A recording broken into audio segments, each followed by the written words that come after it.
একদা উম্মে আইমান কোনো এক দরকারে হজরত ফাতেমা রাদিয়াল্লাহু তাআলা আনহার বাড়িতে যান। ফাতেমা রাদিয়াল্লাহু তাআলা আনহার দরজার মধ্যে গিয়ে উম্মে আইমান ডাকতে থাকেন, কিন্তু ভিতর থেকে কেউ কোনো কথা বলছে না। উম্মে আইমান আবার দরজায় নক করলেন, কিন্তু ভিতর থেকে কেউ দরজা খুলছে না। তারপর উম্মে আইমান দরজার ফাঁক দিয়ে ঘরের ভিতরে তাকালেন, দেখলেন হজরত ফাতেমা রাদিয়াল্লাহু তাআলা আনহা রুটির জাঁতা পিষতে পিষতে ঘুমিয়ে পড়েছেন এবং তার চৌকির মধ্যে একজন মহিলা বসে তাসবিহ পাঠ করছে এবং আরেকজন মহিলা হজরত হাসান এবং হোসাইন রাদিয়াল্লাহু তাআলা আনহুকে দোলনার মধ্যে দুধ খাওয়াচ্ছে। এই দৃশ্য দেখার পর উম্মে আইমান মা ফাতেমার বাড়ি থেকে চলে নবীজির দরবারে এসে প্রবেশ করেন। নবীজিকে সালাম দিয়ে উম্মে আইমান নবীকে বলেন, ইয়া রাসূলুল্লাহ, আমি কোনো এক দরকারে ফাতেমার বাড়িতে গিয়েছিলাম। তার ঘরের মধ্যে আমি এমন দৃশ্য দেখতে পেলাম। তারপর নবীজি উম্মে আইমানকে বলেন, আমার মেয়ে ফাতেমা রুটির জাতা পিষতে পিষতে ক্লান্ত শরীর নিয়ে ঘুমিয়ে পড়েন, কিন্তু তখনও তার তসবিহ পাঠ করা বাকি ছিল। তাই আমার আল্লাহ রাব্বুল আলামিন হজরত ফাতেমা রাদিয়াল্লাহু তাআলা আনহার ঘরে দুইজন ফেরেশতা পাঠিয়ে দেন। একজন ফেরেশতা মা ফাতেমার অসমাপ্ত তসবিহ পাঠ করছে এবং আরেকজন যে ফেরেশতা হজরত হাসান এবং হোসাইন রাদিয়াল্লাহু তাআলা আনহুকে দোলনার মধ্যে ঘুম পাড়াচ্ছে। তুমি যে দুজন মহিলাকে দেখেছ তারা কোনো মহিলা নন, তারা আল্লাহ রাব্বুল আলামিনের পাঠানো ফেরেশতা। তখন উম্মে আইমান এই কথাগুলো শুনে আল্লাহু আকবার বলে নবীজির দরবার থেকে বের হয়ে পড়েন। তার কিছুদিন পর বিশ্বনবী হজরত ফাতেমা রাদিয়াল্লাহু তাআলা আনহার বাড়িতে গেলেন ফাতেমাকে দেখার জন্য। নবী যখন ফাতেমার ঘরের মধ্যে প্রবেশ করলেন তখন ফাতেমার মুখটা অনেক মলিন দেখাচ্ছিল। আমার নবী ফাতেমাকে জিজ্ঞেস করলেন, মা তুমি অসুস্থ কিনা, তোমার মুখটা এত মলিন দেখাচ্ছে কেন? তখন মা ফাতেমা বলেন, আব্বাজান আমি অসুস্থ নই, কিন্তু আজকে দুদিন যাবত আমার ঘরে কোনো চুলায় আগুন জ্বলে না। আজকে দুদিন যাবত আপনার আদরের নাতি হাসান এবং হোসাইন না খেয়ে ক্ষুধার যন্ত্রণায় তারা দুই ভাই গলাগলি করে কান্না করছে।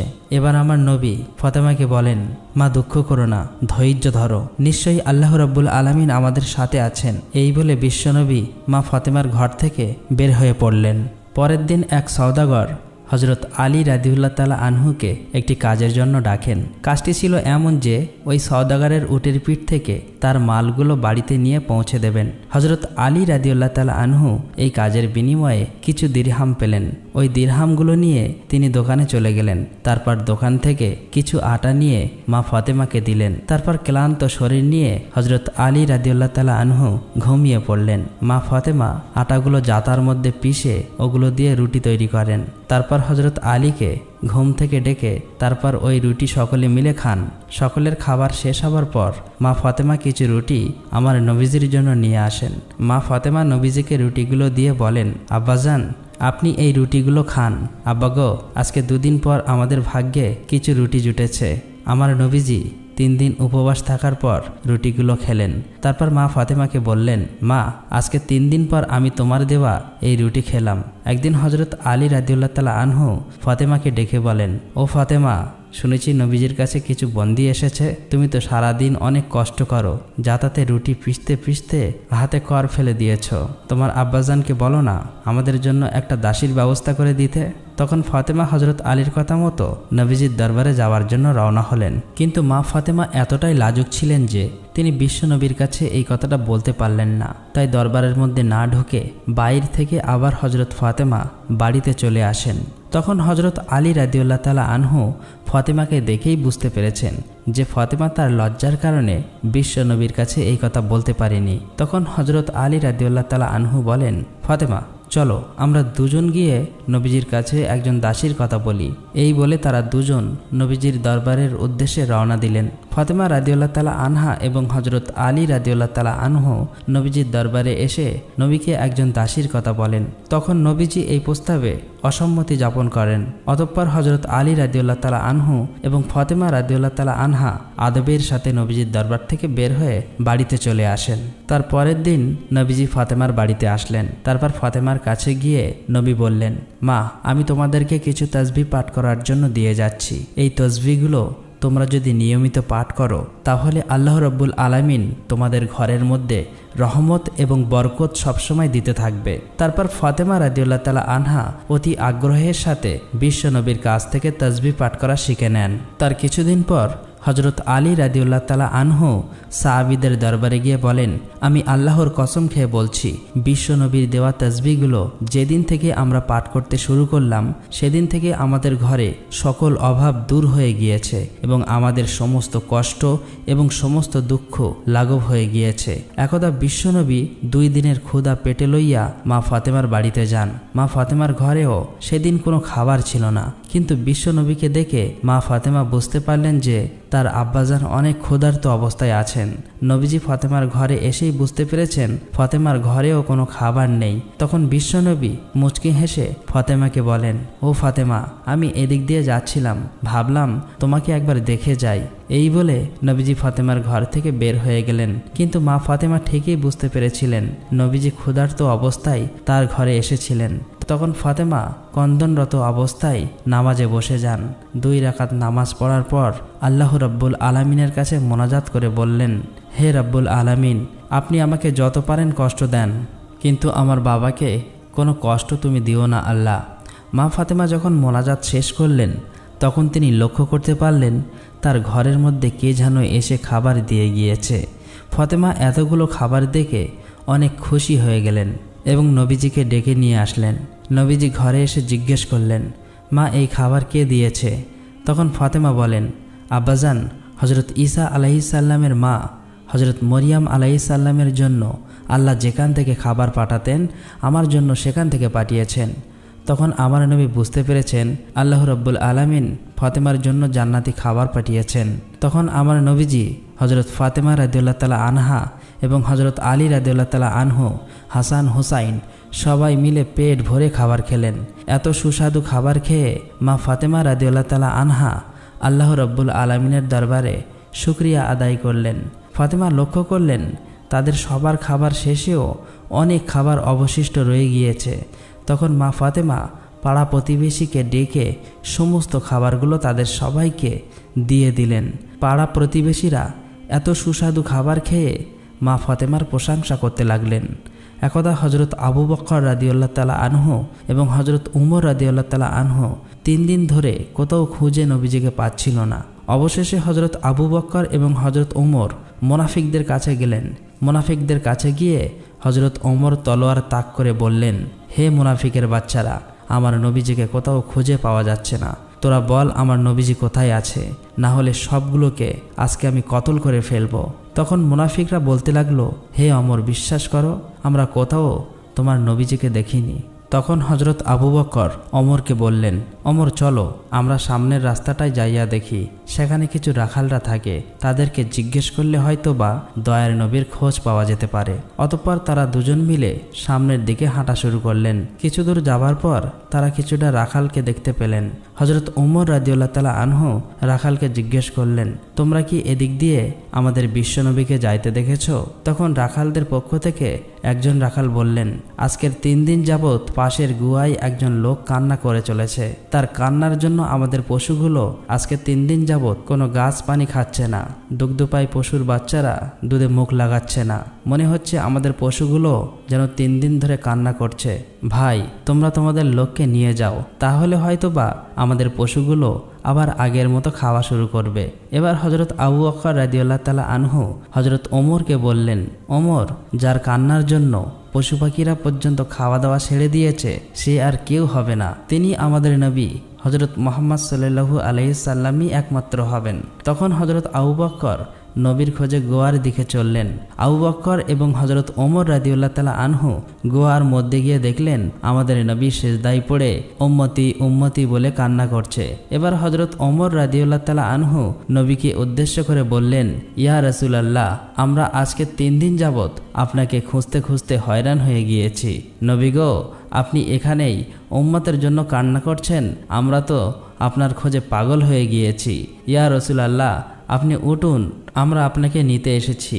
কিন্তু নবী সিজদা থেকে মাথা ওঠান না। তারপর হজরত আবু বকর রাদিয়াল্লাহু তাআলা আনহু বিশ্বনবীকে বললেন, ইয়া রাসূলুল্লাহ, আপনি উম্মতের জন্য এত কান্না করতেছেন হুজুর, আপনি মাথা ওঠান। আমি আবু বকর তামাম জিন্দেগির ইবাদতগুলো আপনার উম্মতের জন্য বক্সে দিলাম, তারপরেও আমার নবী মাথা ওঠান না। তারপর হজরত আবু বকর এবং হজরত ওমর রাদিয়াল্লাহু তাআলা আনহু বাড়ির দিকে আসছিলেন। পথে হজরত আলী রাদিয়াল্লাহু তাআলা আনহুর সাথে সাক্ষাৎ হয়। তারপর হজরত আলী রাদিয়াল্লাহু তাআলা আনহুকে হজরত আবু বকর ও হজরত ওমর বিস্তারিত সবকিছু বলেন। তারপর হজরত আলী রাদিয়াল্লাহু তাআলা আনহু বাড়ি গিয়ে মা ফাতেমা এবং হাসান এবং হুসাইনকে নিয়ে নবীজির গুহার মধ্যে চলে আসেন। এবার হজরত ফাতেমা আমার নবীকে লক্ষ্য করে বললেন, আব্বাজান, আপনি কেমনে পারলেন আজকে 3 দিন যাবৎ আমাদেরকে ভুলে থাকতে? আমরা আপনাকে সমস্ত জায়গায় খুঁজে খুঁজে হয়রান হয়ে গিয়েছি। আপনার নাতি হাসান এবং হোসাইন কান্না করছে। আব্বাজান, আপনি মাথা ওঠান, আমরা আপনাকে নিতে এসেছি। তারপরেও আমার নবী মাথা ওঠায় না। এবার হজরত ফাতেমা রাদিয়াল্লাহু তাআলা আনহা আমার নবীকে বললেন, ইয়া রাসূলুল্লাহ, আমি ফাতেমা কথা দিচ্ছি আমার আদরের সন্তান হাসান এবং হোসাইনকে আপনার উম্মতের জন্য কুরবানি করে দিলাম। এবার আমার আল্লাহ হজরত জিব্রাইল আলাইহিসসালামকে ডেকে বললেন, হে জিব্রাইল, তুমি এক্ষুনি যাও, গিয়ে আমার বন্ধুকে মাথা ওঠাতে বলো এবং কান্না বন্ধ করতে বলো। জিব্রাইল, আমার বন্ধুকে জানিয়ে দাও, আমি আল্লাহ কথা দিচ্ছি আমার বন্ধুকে না জিজ্ঞেস করে বন্ধুর একটা উম্মতকেও আমি জাহান্নামে দেব না। অতঃপর হজরত জিব্রাইল আল্লাহর নবীর কাছে এসে আল্লাহ রাব্বুল আলামিনের কথাগুলো নবীকে শুনিয়ে দিলেন। আল্লাহর নবী তারপর সিজদা থেকে মাথা ওঠান। এমনিভাবে আরেকদিনের ঘটনা, কোনো এক ঈদের দিন সকালে হজরত হাসান এবং হজরত হোসাইন রাদিয়াল্লাহু তাআলা আনহু মা ফাতেমা রাদিয়াল্লাহু তাআলা আনহুর ঘরে গিয়ে মা ফাতেমার কাছে এসে বললেন, আম্মাজান, আজকে ঈদের দিন সকল ছেলেমেয়েরা নতুন জামা কাপড় পরছে, আমাদের নতুন জামা কাপড় কোথায়? তারপর মা ফাতেমা অপারগ হয়ে হাসান এবং হোসাইনকে বললেন, বাবারা, তোমরা গোসল করে এসো, তোমাদের নতুন জামা দর্জির দোকানে তৈরি হচ্ছে। এই কথা শুনে হজরত হাসান এবং হোসাইন রাদিয়াল্লাহু তাআলা আনহু খুশিতে 2 ভাই গোসল করতে গেলেন। এবার মা ফাতেমা নামাজে দাঁড়িয়ে গেলেন। 2 রাকাত নামাজ পড়ে আল্লাহ রাব্বুল আলামিনের কাছে মোনাজাত তুললেন, হে পরওয়ারদিগার মাওলা, মাবুদ, আমি আমার সন্তানদেরকে সান্ত্বনা দিয়ে বলেছি যে তারা গোসল করে আসলে তাদের নতুন জামা দেব, কিন্তু আমার তো নতুন জামা দেবার কোনো সামর্থ্য নেই। ইয়া রাব্বুল আলামিন, তারা যদি গোসল করে এসে নতুন জামা না পায় তাহলে তারা বলবে নবীর মেয়ে হয়ে আমি মিথ্যা কথা বলেছি। আল্লাহ, আমি এখন কি করব? এইসব বলে মা ফাতেমা আল্লাহর দরবারে ফরিয়াদ করতে লাগলেন। মা ফাতেমার মোনাজাত যখন শেষ করলেন তার কিছুক্ষণ পরেই দেখতে পাচ্ছেন হজরত হাসান এবং হোসাইন রাদিয়াল্লাহু তাআলা আনহু 2টা প্যাকেট হাতে নিয়ে ঘরের মধ্যে ঢুকলেন। তারপর ফাতেমা হাসান হোসাইনকে জিজ্ঞেস করলেন, বাবারা, তোমাদের হাতে কি? তারপর হাসান এবং হোসাইন জবাব দিলেন, আম্মাজান, বাইরের দর্জি আমাদেরকে 2টা জামার প্যাকেট দিয়ে গিয়েছে। অতঃপর মা ফাতেমা জামার প্যাকেটগুলো খুলে এত সুন্দর জামা দেখতে পেয়ে আল্লাহ রাব্বুল আলামিনের দরবারে শুকরিয়া আদায় করলেন। তার কিছুদিন পর বিশ্বনবী দুনিয়া ছেড়ে চলে যান। নবীজি দুনিয়া থেকে চলে যাবার 2 দিন পর অর্থাৎ আবু বকর রাদিয়াল্লাহু তাআলা আনহু একাকী কোথাও হেঁটে যাচ্ছিলেন। প্রতিমধ্যে তিনি দেখতে পেলেন সামনে ইবলিস শয়তান দাঁড়িয়ে কান্না করছে। তখন হজরত আবু বকর ইবলিসকে উদ্দেশ্য করে বললেন, হে ইবলিস, তুমি কেন কান্না করছো? এখন তো তোমার খুশির দিন, বিশ্বনবী দুনিয়া ছেড়ে চলে গিয়েছে। তারপর ইবলিস হজরত আবু বকর রাদিয়াল্লাহু তাআলাকে উদ্দেশ্য করে বললেন, ভাই আবু বকর, নবীজি দুনিয়া ছেড়ে চলে যাওয়ার কারণে আমি ইবলিসও বিস্মিত হয়েছি। কেননা আমি জানি আল্লাহ রাব্বুল আলামিন আমাকে যে শাস্তি দিয়েছে আমার স্থান চিরস্থায়ী জাহান্নামী। কিয়ামতের পর আমাকে সারা জীবন জাহান্নামের শাস্তি ভোগ করতে হবে। জাহান্নামের শাস্তি সম্পর্কে আমি জানি কত কঠিন সেটা হবে। ভাই আবু বকর, তাই আমি প্রতিটি সময় প্রতিটি মুহূর্তে বিশ্বনবীর সাথে সাক্ষাৎ করতে চেয়েছিলাম। আমি চেয়েছিলাম বিশ্বনবীকে দিয়ে আল্লাহ রাব্বুল আলামিনের কাছে কৈফিয়ত করে আমাকে ক্ষমা করার ব্যবস্থা করা যায়। কিন্তু যতবারই আমি নবীজির কাছে গিয়েছি ততবারই নবীজির সাথে কেউ না কেউ ছিল। কখনো আমি নবীজিকে একা পাইনি। তারপরেও আমি নবীজিকে একা পাওয়ার জন্য চেষ্টা চালিয়ে যাচ্ছিলাম। কিন্তু এখন তো বিশ্বনবী দুনিয়া ছেড়ে চলে গিয়েছে, আমার ক্ষমার রাস্তাও চিরতরে বন্ধ হয়ে গিয়েছে। এই ভেবে আমি কান্না করছিলাম। অতঃপর হজরত আবু বকর রাদিয়াল্লাহু তাআলা আনহু ইবলিসের মুখে এইসব কথা শোনার পর আস্তে আস্তে সামনের দিকে হেঁটে চলে গেলেন। বিশ্বনবী দুনিয়া ছেড়ে চলে যাওয়ার 6 মাস পর তথা হজরত আলী রাদিয়াল্লাহু তাআলা আনহু মসজিদ থেকে ফরজের নামাজ কায়েম করে ঘরে এসে দেখলেন মা ফাতেমা ঘরে কাঁদছে। তখন হজরত আলী রাদিয়াল্লাহু তাআলা আনহু মা ফাতেমাকে বললেন, ও ও ফাতেমা, তোমার শরীর কি খারাপ লাগছে?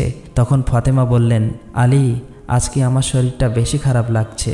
হে আলী, আজকে আমি এমন একটি স্বপ্ন দেখেছি, যে স্বপ্ন দেখার পর আমার আর কিছুই ভালো লাগছে না। অতঃপর হজরত আলী রাদিয়াল্লাহু তাআলা আনহু ফাতেমার কাছে স্বপ্নের ব্যাপারে জানতে চাইলেন। তখন ফাতেমা বললেন, আমি আজকে রাতে স্বপ্নে দেখলাম আমার বাবা আমার ঘরে এসে আমাকে খুঁজছেন। আমি যখন আমার বাবার কাছে গিয়ে দাঁড়ালাম, তখন আমার আব্বাজান আমাকে বলছেন, মা, আমি তো তোমাকেই খুঁজতেছি।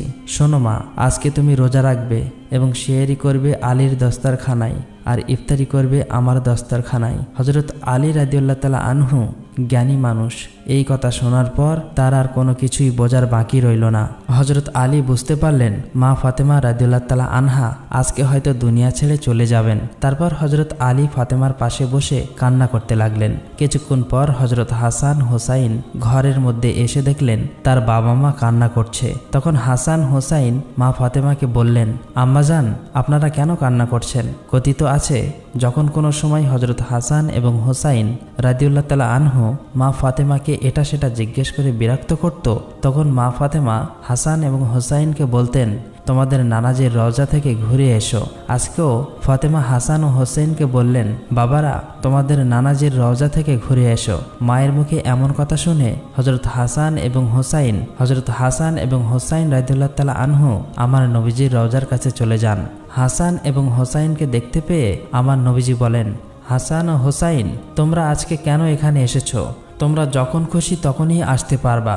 আজকে তোমরা সারাদিন তোমাদের মায়ের মুখের দিকে তাকিয়ে থাকবা। আজকে তোমার মা দুনিয়া ছেড়ে চলে যাবে। নবীজির মুখে এই কথা শুনে হজরত হাসান এবং হোসাইন রাদিয়াল্লাহু তাআলা আনহু আবার ঘরের মধ্যে চলে আসলেন। এসে মা ফাতেমা এবং হজরত আলী রাদিয়াল্লাহু তাআলা আনহুকে উদ্দেশ্য করে তারা বলতে লাগলেন, আপনারা কেন কান্না করছেন? আমরা বুঝতে পেরেছি, আমাদের নানাজি বলেছে আম্বাজান আজকে দুনিয়া ছেড়ে চলে যাবে। হাসান এবং হোসাইনের মুখে হজরত ফাতেমা রাদিয়াল্লাহু তাআলা আনহা এবং হজরত আলী রাদিয়াল্লাহু তাআলা আনহু আরও বেশি করে কান্না করতে লাগলেন। সেদিন বিকেলবেলা মা ফাতেমার শরীর আরও খারাপ হয়ে যায়। তারপর মা ফাতেমা হজরত আলীকে কাছে ডেকে বলেন, তোমাকে আমি 3টি কথা বলে যেতে চাই, তুমি কথা দাও আমার 3টি কথা রাখবে? অতঃপর হজরত আলী রাদিয়াল্লাহু তাআলা আনহু মা ফাতেমাকে ওয়াদা করলেন। এবার ফাতেমা হজরত আলীকে বললেন, আলী, আমার প্রথম কথা হলো, আমি তোমার সাথে এতদিন সংসার করেছি, আমার অনেক জানা না জানা অনেক অন্যায় ভুল ত্রুটি হয়তো হয়েছে, তুমি আমাকে ক্ষমা করে দিবা। তারপর হজরত আলী বলেন, ফাতেমা, এসব তুমি কি বলছো? তোমার মতো স্ত্রী দুনিয়ায় কার ভাগ্যে আর জুটবে? ও ফাতেমা, তোমার বাবা বিশ্বনবী দয়া করে মায়া করে তোমাকে আমার হাতে তুলে দিয়েছিল।